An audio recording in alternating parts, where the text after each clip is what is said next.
चार बाइबल के भाग पढ़े थे, है ना।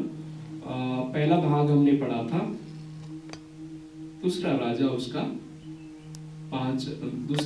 उसका 5 अध्याय उसका 1 वचन से लेकर 14 वचन तक। ओके, तो आज हम इन 4 भागों में मनन करेंगे। मैं चाहता हूं कि हम लोग अपने बाइबल को खोलें, उस भाग में आ जाए। खोल दिया सबने? ओके, कुछ वचन मैं आपके लिए पढ़ूंगा। दूसरा राजा उसका 5 अध्याय उसके 1 वचन से लेकर 14 वचन तक। कुछ वचनों को मैं आपके लिए पढ़ रहा हूं। 5 अध्याय का पहला वचन। अराम के राजा का नामान नामक सेनापति अपने स्वामी की दृष्टि में बड़ा और प्रतिष्ठित पुरुष था, क्योंकि यहोवा ने उसके द्वारा अरामियों को विजय किया था। वह शूरवीर था परंतु कोढ़ी था। ओके, आज जो हम वचन का पाठ सीखने जा रहे हैं, इसका शीर्षक है, आप मेरे पीछे से दोहराएं, पुनः स्थापन और चंगाई का मार्ग। पुनः स्थापन और चंगाई का मार्ग। और पहली बात जो हम सीखेंगे वो है आज्ञाकारिता के माध्यम से चंगाई। आज्ञाकारिता के माध्यम से चंगाई मिलती है। आज्ञाकारिता के माध्यम से चंगाई मिलती है। ओके, जब इस भाग को आप पढ़ेंगे, यहां पर इस प्रकार से यह सच्ची घटना है जो घटी हुई है। यहां पर एक व्यक्ति है जिसका नाम नामान है, और ये व्यक्ति है, एक साधारण व्यक्ति नहीं था। ये व्यक्ति जो था सेनापति था। अंग्रेजी में लिखा है कमांडर था, आर्मी का कमांडर था। कमांडर मालूम है क्या होता है? जो कमांड करेगा, सैनिक जो होते हैं उसकी बात को मानेंगे। तो इस व्यक्ति के अंदर 2-3 बातें जो थी। पहली बात, ये सेनापति था, यानी आर्मी का कमांडर था। दूसरी बात, अपने स्वामी के दृष्टि में प्रतिष्ठित था। लिखा है प्रतिष्ठित। दूसरे शब्दों में कहा तो आदरणीय था। अंग्रेजी में कहा जाए तो ऑनरेबल था। और अगला इसमें साथ ही लिखा है, ये व्यक्ति जो था शूरवीर था। लेकिन इसके अंदर 3 अच्छी क्वालिटी होने के बावजूद भी एक कमी थी। वो कमी मालूम है क्या थी? इस व्यक्ति को क्या था? कोढ़ था। अब मैं आपको फिर से इस कहानी के ऊपर लेके आना चाहता हूं। इस व्यक्ति के पास धन था, इस व्यक्ति के पास सम्मान था, इस व्यक्ति के पास ताकत थी, सब कुछ इस व्यक्ति के पास, नामान के पास सब कुछ था। और ये मालूम है कहां का सेनापति था? सीरिया देश आपको मालूम है? सीरिया का एक आर्मी, सीरिया की आर्मी का ये कमांडर था। और सबसे बड़ी बात यह है कि राजा के बहुत ही करीबी था। लिखा हुआ है कि राजा या उसके स्वामी की दृष्टि में क्या था? बड़ा प्रतिष्ठित था, यानी बहुत ही आदरण या आदर की योग्य व्यक्ति था। पहली बात आप में जो आज सीखेंगे, मैं जस्ट एक वचन भी आपके लिए पढ़ना चाहता हूं। वचन 2 में लिखा है, अरामी लोग दल बांधकर इस्राएल के देश में जाकर वहां से एक छोटी लड़की बंदी बनाकर ले आए थे, और वह नामान की पत्नी की सेवा करती थी।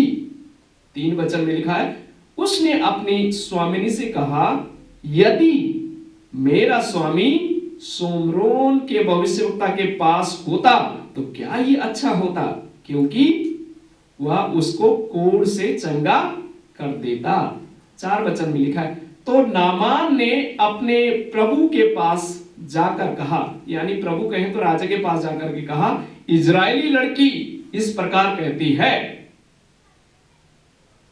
फिर 5 वचन में लिखा, आराम के राजा ने कहा, तू जा, मैं इस्राएल के राजा के पास एक पत्र भेजूंगा और वह 10 किक्कार चांदी और 6,000 टुकड़े सोना और 10 जोड़े कपड़े साथ लेकर रवाना हो गया। मैं चाहता हूं छोटी सी प्रार्थना करें। परमेश्वर, ये आपका पवित्र वचन है, पवित्र आत्मा की प्रेरणा के साथ आपके वचन को आपके बच्चों के सामने रखने के लिए प्रभु अनुग्रह आशीष दे, यीशु के नाम से आमीन। ये कहानी आपने सुन ली, समझ ली।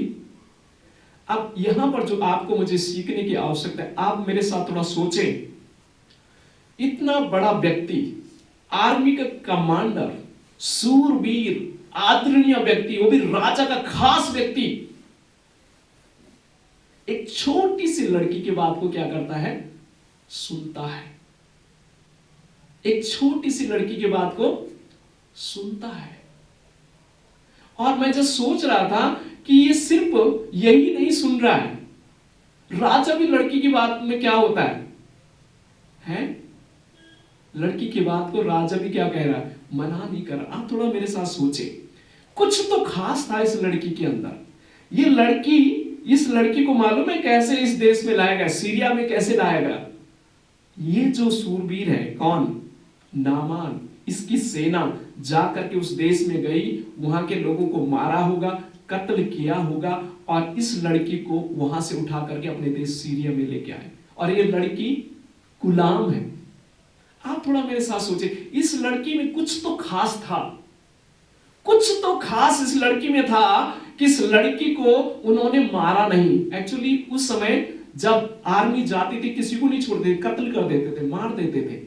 लेकिन इस छोटी सी लड़की को अगर उन्होंने इजराइल देश से सीरिया में लेके आया और सीरिया में लेकर के भी, मालूम है, इस सेनापति नामान ने अपने घर में रखा और अपने घर में ये नामान की पत्नी के साथ क्या करती थी? उसकी सेवा करती थी। कुछ तो खास इस लड़की में था, कुछ तो अच्छी बात इस लड़की में था। मैं जो सोच रहा था, जरूर जब सेनापति नामान उस देश में गया होगा, ये मेरी इमेजिनेशन है, मैं सोच रहा हूं, आप भी मेरे साथ सोच सकते हैं। जब नामान वहां गया होगा इजराइल देश में, बहुत लोगों को उसने मारा होगा, बहुत लोगों को कत्ल किया होगा और वहां के कुछ लोगों, बहुतों को गुलाम बनाकर लेके आया होगा। लेकिन ये जब लड़की के पास से पहुंचा होगा, उस लड़की ने कहा होगा, मैं डरने वाली नहीं हूं, मैं उस परमेश्वर पर विश्वास करती हूं जो मेरा परमेश्वर, जीवन को देने वाला परमेश्वर है। मैं अपने परमेश्वर पर विश्वास करती हूं, मुझे डरने की जरूरत नहीं। आप मारना चाहते मार दीजिए मुझे, लेकिन मैं डरूंगी नहीं, क्योंकि मैं अपने परमेश्वर पर विश्वास रखती हूं, वही मुझे बचाएगा। शायद नामान इस लड़की की बहादुरी को देख करके कन्विंस हो गया, ये लड़की में तो कुछ अलग है, इस लड़की को क्यों ना हम अपने, क्योंकि वो सूरवीर था, बहादुर था, तो ये बहादुर अगर ये व्यक्ति है, सूरवीर है, तो चाहता है कि उस प्रकार के लोग मिले। तो उसने उस लड़की को चुन लिया, चुन करके कहां रखा? राजा को नहीं दिया, राजा के राजमहल में उन गुलामों के साथ नहीं छोड़ा, उसने चुन करके कहां रखा? अपने घर में रखा, अपनी पत्नी की सेवा करने के लिए। अब आप थोड़ा सोचिए, इस लड़की का जो अपने परमेश्वर के प्रति विश्वास था बहुत ही स्ट्रांग था, इतना स्ट्रांग था। आप क्या सोच रहे हैं कि उसने एक बार बोला होगा, मान ली होगी? नहीं, मैं यकीन मानता हूं उसने न जाने 1000 बार बोला होगा।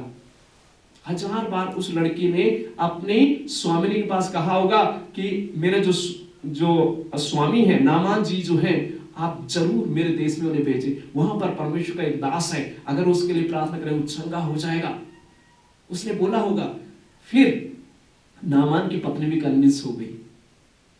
फिर नामान की पत्नी नामान को कहा, नामान भी इस बात को सुनकर के कन्विंस हुआ। छोटी सी लड़की के बात में उसने विश्वास किया, राजा के पास गया। शायद राजा ने कहा, अरे छोटी सी लड़की, उसके कैसे विश्वास करता है? राजा को नामान ने पूरी इतिहास बताया होगा, इस लड़की, छोटी सी लड़की नहीं है, ये बहादुर है, बहुत स्ट्रांग है, इसका विश्वास, बहुत ही स्ट्रांग विश्वास इस लड़की का है, हमें इसकी बात मानना चाहिए। फिर राजा भी शायद इस बात में कन्विंस हो गया। राजा भी इसलिए नामान को, जा, मैं चिट्ठी भेजूंगा, तू चला जा। ये लंबी कहानी को मैं संक्षिप्त में करना चाहता हूं। हमारे लिए पाठ क्या है सीखने के लिए?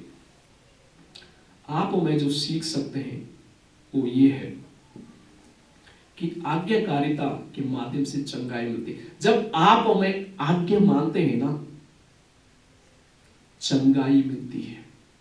इस बड़े व्यक्ति ने छोटी सी लड़की की बात को माना, आज्ञा को माना। इसके अंदर जब आप पूरी कहानी पढ़ोगे तो मैं आपको उत्साहित करूंगा, आप जरूर पूरी कहानी पढ़ें। इसके अंदर गुस्सा भी था, धन का घमंड भी था, इसके अंदर दीन नहीं था नामान। इस चीज को परमेश्वर से तोड़ना चाहता था, और इस छोटी सी लड़की के बात को नामान जब मानता है, मालूम है 13 वचन में आपके लिए जिस पढ़ना चाहता हूं, तब उसके उसे 12 वचन से लेकर 11 वचन में, परंतु नामान क्रोधित हो गया और कहता हुआ चला गया। मैंने तो सोचा था कि अवश्य वह मेरे पास बाहर आएगा और खड़ा होकर अपने परमेश्वर यहोवा से प्रार्थना करके कोढ़ के स्थान पर अपना हाथ फेर कर कोढ़ को दूर करेगा। तब दमिश्क की अबाना और पर नदियां इजराइल के सब जलाशयों से उत्तम नहीं, क्या मैं उनमें स्नान करके शुद्ध नहीं हो सकता था? इसलिए वह क्रोध से भरा हुआ लौट कर चला गया। तब उसके सेवक पास आकर कहने लगे, हे हमारे पिता, यदि भविष्यवक्ता तुझे कोई भारी काम करने की आज्ञा देता तो क्या तू उसे न मानता? फिर जब वह कहता है कि स्नान करके शुद्ध हो जा, तो कितना अधिक इसे मानना चाहिए। वचन 14 में, तब उसने परमेश्वर के भक्त के वचन के अनुसार यरदन को जाकर उसमें 7 बार क्या लगाई, डुबकी मारी, और उसका शरीर छोटे लड़के सा हो गया और वो शुद्ध हो गया। आमीन। इस व्यक्ति को, नामान को, उसके कोढ़ से चंगाई मिली। इसने एक तो छोटी लड़की की बात को माना, सेवकों की बात को माना, परमेश्वर के दास की बात को माना, और उसे क्या मिला? चंगाई मिली उसकी बीमारी से। कोढ़, उन दिनों में ये बीमारी थी, लोग उनके पास नहीं जाते थे, समाज से उन्हें अलग करते थे, उनके आसपास भी नहीं रहते थे। कोढ़ एक ऐसी बीमारी थी जो एक छुआछूत की बीमारी भी थी उन दिनों में, बिल्कुल अलग रखा जाता था उनसे। लेकिन इस व्यक्ति को इस कोढ़ से, इस बीमारी से, एक छोटी लड़की के माध्यम से इसे चंगाई मिली तब जब इसने क्या किया? आज्ञा को माना। आज भी परमेश्वर आपको मुझे आशीष देना चाहता है, हमारे बीमारियों से हमें चंगा करना चाहता है। क्या आप में परमेश्वर के वचन के द्वारा परमेश्वर के दासों की बातों को मानते हैं? अगर हाँ, आप अगर परमेश्वर की बातों को मानेंगे, परमेश्वर आपको चंगाई देगा। अगर परमेश्वर की बात को आप नहीं मानेंगे तो शायद आप में उस बीमारी से, उस तकलीफ से ऐसे जकड़े रहेंगे। मैं सारांश के रूप में इससे जो आपको संदेश निकाल करके बताना चाहता हूं ये है, यहां पर 2 राजा है। एक राजा सीरिया का राजा है, दूसरा राजा इजराइल का राजा है। एक राजा सीरिया का राजा है और दूसरा राजा इजराइल का राजा है। मालूम है क्या होता है? सीरिया का राजा भी नामान की मदद नहीं कर सकता, नहीं कर पाया। इजराइल का राजा भी नामान की मदद नहीं कर पाया। लेकिन मालूम है मदद कौन कर पाया? एक छोटी सी लड़की, उसके दास, परमेश्वर के दास उसकी क्या कर पाए? मदद कर पाए। अब संदेश ये है आपके लिए, इस संसार के जो धन दौलत है ना, इस संसार के धन और दौलत आपको मदद नहीं कर सकती। इस संसार में आपका धन भी हो सकता है, शान भी हो सकती है, सूरबीर भी आप हो सकते हैं, आपके पास सम्मान भी हो सकता है, आपके पास पैसा भी हो सकता है, अधिकार भी हो सकता है, सब कुछ आपके पास हो सकता है। नामान के समान, राजा के समान सब कुछ आपके पास हो सकता है, लेकिन ये संसार आपकी मदद नहीं कर सकता है। मदद आपकी कर सकता है तो वो छोटा सा विश्वासी क्यों ना हो, छोटा सा विश्वासी क्यों ना हो, छोटा सा विश्वास क्यों ना हो, वो आपकी मदद कर सकता है। ये छोटी सी लड़की, ये एलिसा परमेश्वर का दास, वो उसके सेवक इस नामान की मदद कर पाए, और तभी जब उसने उनकी बातों को माना, 7 बार डुबकी मारी, तो उसका कोढ़ चंगा हो गया, और छोटे से बालक के समान उसका शरीर हो गया, और हमेशा हमेशा के लिए वो क्या हो गया, उसे चंगाई मिल गई। यानी नया जीवन, परमानेंट जीवन आपको जो दे सकता है वो परमेश्वर ही दे सकता है। ये संसार आपको नया जीवन नहीं दे सकता है, ये धन आपको दे सकता है, ये दौलत आपको दे सकता है, ये आपको आदर सम्मान सब कुछ संसार दे सकता है, लेकिन वो एक कोड है। कोड समझते हो, यहां पर लिखा वो कोड है, इस संसार का वो कोड एक पाप है। वो पाप हमारे जीवन में है। आपके पास सब कुछ होने के बावजूद भी आपके जीवन में कोड है, वो पाप है। वो पाप अगर मिटाना है तो परमेश्वर ही मिटा सकता है।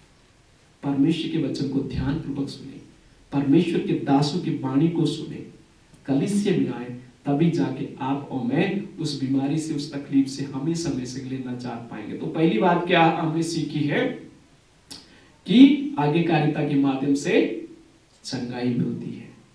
उस लड़की का विश्वास बहुत ही मजबूत था। वो छोटी सी लड़की तो थी, लेकिन उसका विश्वास बहुत बड़ा था। आप छोटे से विश्वासी हो सकते हैं, लेकिन आपका विश्वास अगर मजबूत है, दृढ़ है, आपके विश्वास के द्वारा प्रभु अद्भुत चमत्कार करेंगे। आमीन।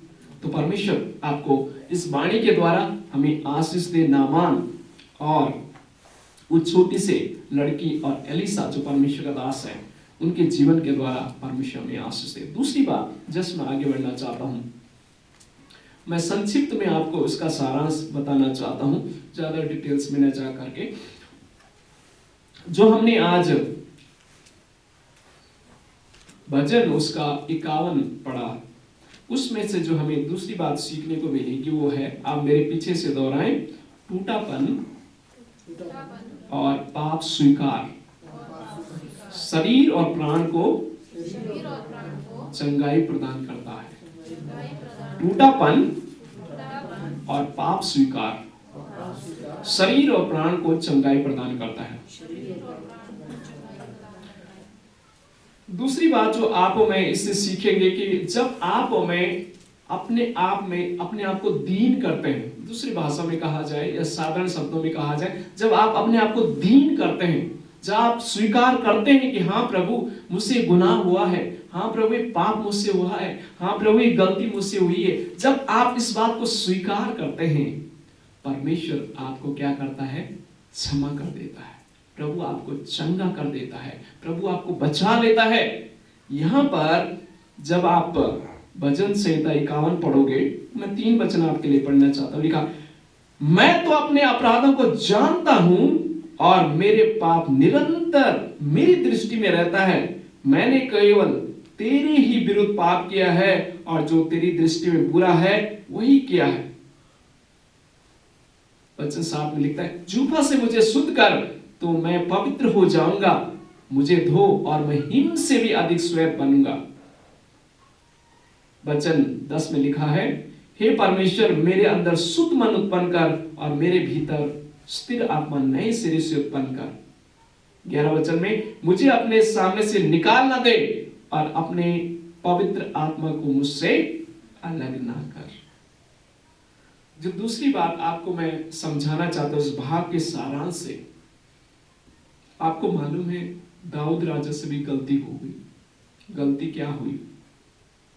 दाऊद ने अपने सैनिक, उसी का सैनिक एक था, और उस अपने सैनिक की जो पत्नी, उसका नाम था बैतसेबा। बैतसेबा के साथ पाप में गिर करके जब दाऊद से गलती हो गई, पाप हो गया, और दाऊद इस चीज को छिपा नहीं रहा। दाऊद इस चीज को क्या कर रहा है, परमेश्वर 3 वचन में कहता है कि मैं तो अपने अपराधों को जानता हूं, मेरा पाप निरंतर मेरी दृष्टि में रहता है, मैंने केवल तेरे ही विरुद्ध पाप किया है। आप मेरे साथ सोचिए, वो राजा है, दाऊद राजा है।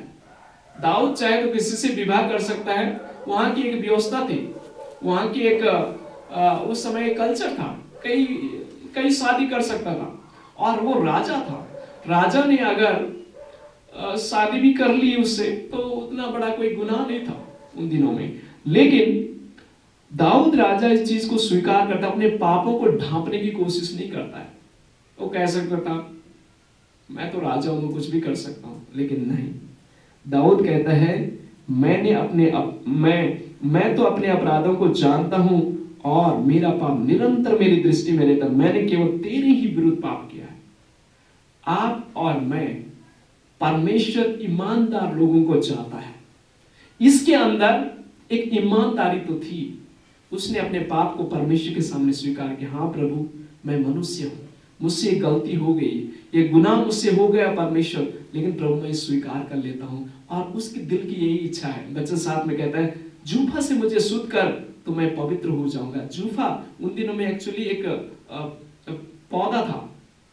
उस पौधा को क्या किया जाता था? उस पौधा को लहू में डुबो करके छिड़का जाता था।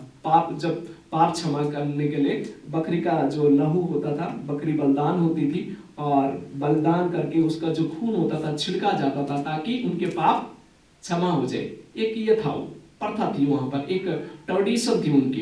तो यहाँ पर दाऊद कह रहे जूफा से मुझे शुद्ध कर तो मैं पवित्र हो जाऊंगा। हे प्रभु, वो कहता है मुझसे गुनाह हुआ है प्रभु, मैं मान लेता हूं परमेश्वर गुनाह मुझसे हुआ है, आप मुझे क्षमा कर ले प्रभु। अपने लहू के द्वारा प्रभु मुझे क्या करे? क्षमा करेंगे। मैं इस चीज को स्वीकार कर लेता हूं प्रभु, आप मुझे क्षमा करें। तो टूटापन वही है, वही टूटापन है कि आप अपने गुनाहों को, अपने पापों को स्वीकार कर रहे हैं। जाने अनजाने आपसे गुनाह हो गया है, उस चीज को स्वीकार करें। जब आप इस बात को स्वीकार कर लेते हैं, प्रभु आपको चंगाई देता है, शरीर में चंगाई देता है, आत्मा में चंगाई देता है। आज मैं आपको एक चुनौती भी देना चाहता हूं, वही आपके लिए, हमारे लिए, सबके लिए हम सबके लिए एक परमेश्वर के वचन के द्वारा चुनौती भी है, चेतावनी भी है। आज अगर हमारे जीवन में विभिन्न प्रकार की बीमारियां से हम जकड़े हुए हैं, ये परेशानी में जकड़े हुए हैं, कुछ हद तक वो पाप का जड़ भी है। मैं ये नहीं कह रहा 100% पाप का ही है, बट कुछ हद तक वो पाप का जड़ है। शायद आपने नहीं किया हो, आपके पूर्वजों ने किया होगा, वो शराब फैलता आ रहा है। शायद आपके किसी और लोगों ने पाप किया हो, वो पाप का जो है, वो जो पाप की चेन है, वो हमारे जीवन में फैलती जा रही है। मालूम है, जब आप दाऊद की कहानी पढ़ोगे, दाऊद के एक पाप के कारण परमेश्वर ने तो क्षमा कर दिया, लेकिन उसका बेटा भी उसको खोना पड़ा। वो पाप की जो जड़ है, पाप का जो खून है, वो फैलता चला जाता है। लेकिन अच्छी बात यह है, जब आप और मैं अपने गुनाहों को स्वीकार कर लेते हैं, अपने पापों को स्वीकार कर लेते हैं, परमेश्वर विश्वास योग्य और धर्मी है। वचन 17 में लिखा है टूटापन परमेश्वर के योग्य बलिदान है। मेरे पीछे, टूटापन परमेश्वर के योग्य बलिदान है। हे परमेश्वर, तुम टूटे और पीसे हुए मन को तुच्छ नहीं जानता। आमीन। ये खूबसूरत एक वचन है हम सबों के लिए। हाँ, गुनाह आपसे हुआ है या आपके पूर्वजों से हुआ है, किसी से भी अगर जाने अनजाने कोई गुनाह या पाप हुआ है, उसको परमेश्वर के सामने घुटनों में आकर के प्रभु से कहें, प्रभु क्षमा करें। ये लैंड का समय है, ये पर्व है, उपवास और प्रार्थना का पर्व। घुटनों में आए, प्रभु के सामने रोए और प्रभु से कहे, प्रभु ये गुनाह मुझसे हुआ है, ये पाप मुझसे हुआ है, ये मेरे पूर्वजों से हुआ है, किसी ने किसी के द्वारा ये पाप गुनाह हुआ है, प्रभु तू क्षमा कर। और मालूम है परमेश्वर क्या कहते हैं दाऊद को? मेरा हृदय का व्यक्ति। अब आप थोड़ा सोचिए, ये पापी व्यक्ति किसी की स्त्री के साथ गलत काम करके उसे अपनी पत्नी बना लेता है। परमेश्वर इस व्यक्ति को कह रहे हैं मेरे हृदय का व्यक्ति। मालूम है क्यों? एक्चुअली उस चीज को उसने स्वीकार किया। हाँ प्रभु, गलती हुई मुझसे, उस बात को उसने माना। जब आप मैं टूट जाते अंदर से, मान लेते अपनी बातों को, प्रभु भी क्षमा करता है, प्रभु भी क्षमा करता है। अगर कुछ भी गुनाह आपसे हुआ है, उस चीज को मान ले परमेश्वर के सामने। शायद आप अपने अंदर ही उसे छिपा रहे, शायद किसी ने उस गुनाह को देखा नहीं है, उस पाप को किसी ने देखा नहीं होगा, शायद आपके पति ने नहीं देखा होगा, शायद आपकी पत्नी ने नहीं देखा होगा, शायद आपके बच्चों ने नहीं देखा होगा, किसी ने उस पाप को देखा नहीं होगा, सिर्फ आप जानते हैं और परमेश्वर जानता है। दाऊद ये तो इस बात को कह रहा है, मैंने अपने अपराधों को, मैं तो अपने अपराधों को जानता हूं और मेरा पाप निरंतर मेरी दृष्टि में रहता है। और कहता है मैंने केवल तेरे ही विरुद्ध पाप किया है। जब आप वो इस चीज को स्वीकार कर लेते हैं, प्रभु आपके टूटे मन को स्वीकार कर लेता है, आपको परमेश्वर ग्रहण कर लेता है। तो इस बात को याद रखें कि प्रभु जो भी गुनाह मुझसे हुआ है उसको मान ले, प्रभु आपको क्षमा करेगा और आपके जीवन को आशीष देगा। आपके द्वारा बहुत सारे लोग आशीष को भी पाएंगे। ओके, मैं जस्ट तीसरी बात में आगे बढ़ना चाहता हूँ। तीसरा जो बाइबल का भाग हमने आज पढ़ा था, तीसरा भाग हमने कहां से पढ़ा? रोमियो की पत्री, है ना? रोमियो की पत्री हमने पढ़ा था, उसका 3 अध्याय 27 वचन से लेकर 4 अध्याय के 5 वचन तक। ओके, इसमें जो तीसरी बात हमें सीखने को मिलेगी, जस्ट आप मेरे पीछे इस बात को दोहराएं, जो परमेश्वर पर विश्वास रखेगा वही बचाया जाएगा। जो परमेश्वर पर विश्वास रखेगा वही बचाया जाएगा। ओके, मैं आपके लिए 4 अध्याय का 3 वचन पढ़ना चाहता हूं। पवित्र शास्त्र यह कहता है कि अब्राहम ने परमेश्वर पर विश्वास किया और वह उसके लिए धार्मिकता गिना गया। आमीन। यहाँ पर उदाहरण किसका दिया गया है? अब्राहम का। परमेश्वर पर विश्वास रखेगा तो बचाया जाएगा। यहाँ पर उदाहरण किसका दिया गया है? अब्राहम का। आपको मालूम है, अब्राहम को परमेश्वर ने कहा, जब उत्पत्ति 12 अध्याय पढ़ेंगे, अब्राहम अपने घर को सब कुछ छोड़ करके अनजान देश में चला जा। और मालूम है, बाइबल कहती है कि अब्राहम सब कुछ छोड़ करके कहां चला गया? उस अनजान देश में चला गया। वही है विश्वास। विश्वास आशा की हुई वस्तु का निश्चय तथा अनदेखी वस्तु का परिणाम है। यानी आपने देखा नहीं है। क्या आपने अपना दिल कभी देखा है? दिल देखा है अपना? देखा? तिलमती बहन कह रही मैंने देखा। आप तो बड़े डॉक्टर हैं फिर। दिल किसी ने देखा अपना? लेकिन मानते दिल है आपके अंदर है? मैं भी केरल में हॉस्पिटल में गया था, तो इंसान की जो रियल बॉडी उनके हाथ पैर सब उसमें रखा, म्यूजियम में रखा। कुछ लोग हम में से तो कुछ लोग कह रहे, कुछ लेडीज कह रही हमें ना चक्कर आ रहे, डर रहे थे वो लोग रियल बॉडी को देखते हुए। रियल बॉडी रखे, सर रखा है, पूरे धड़ रखा है, बॉडी के एक एक पार्ट सब म्यूजियम में रखा हुआ है। तो हम लोग उनको देख रहे थे और मैं जो सोच रहा था, वास्तविकता में हमारे अंदर क्या क्या चीजें हमने कभी देखा नहीं है, लेकिन फोटो में हम देख पा रहे हैं। वास्तविकता में हमारे अंदर वो भाग है, हमारे अंदर वो चीजें ऑलरेडी मौजूद है। वहां पर अब्राहम ने भी देखो, अब्राहम को क्यों परमेश्वर कह रहा है? देखो, उस व्यक्ति ने देखा नहीं था कहां जाना है, लेकिन चला गया।